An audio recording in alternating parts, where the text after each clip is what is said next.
আসসালামু আলাইকুম, welcome to my channel. আশা করি আপনারা সবাই ভালো আছেন আর আপনাদের দোয়ায় আমিও ভালো আছি। তো দেখো, সবার ঘরের কাহিনী, সেটা আমার কিচেন রুম দেখে তোমরা বুঝতেই পারলে যে সব ঘরে একই কাহিনী। বাসন মানে আমাদের কিচেন রুম, আমি তো বলি সবসময় কি আমাকে বদদোয়া দেবে, যখন কিচেনে ঢুকি এক গাড়ি বাসন, মানে বাসনের শেষ নেই। মানে যতই বাসন ধুই 5 মিনিট পরে এসে দেখি আবার বাসন, 5 মিনিট পরে দেখি আবার বাসন। মানে কেন আমাদের সবাইয়ের ঘরের কাহিনী এর কোনো সলিউশন থাকলে কেউ আমাকে বলো, যে বাসন মানে না বের হোক, কোনো সলিউশন থাকলে বলো আমাকে।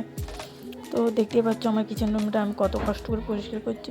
আমার এই মাসুম মতো মেয়েটার উপরে কেউ মায়াও করে না। তো দেখো ভিডিওটা কেমন।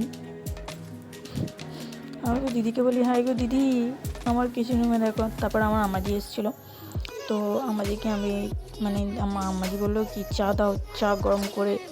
তো দেখো আমার কিচেন কিন্তু এখনও পরিষ্কার হয়নি, এখনও না। মানে এর বদদোয়া আমাকে শেষ করে দিল রে, শেষ করে দিল।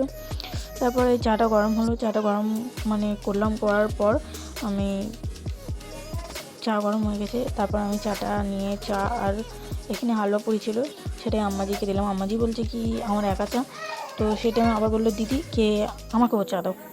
তো দিদির জন্য নিয়ে গেলাম চা। তো চাটা নিয়ে যাওয়ার পর তারপরে আমি কিচেন রুমটা পরিষ্কার করেছিলাম, আমার ফোনে চার্জ ছিল না, তাই আমি দেখাতে পারিনি। তো লাস্ট সিনটা আমি তোমাদেরকে দেখালাম কি কিচেন পুরোটা আমি ক্লিন করে নিয়েছি। তো এই ছোট্ট মতো আমার মিনি ব্লগটা যদি আপনাদের ভালো লাগে তো আপনারা লাইক কমেন্ট সাবস্ক্রাইব করে দেবেন। আল্লাহ হাফিজ।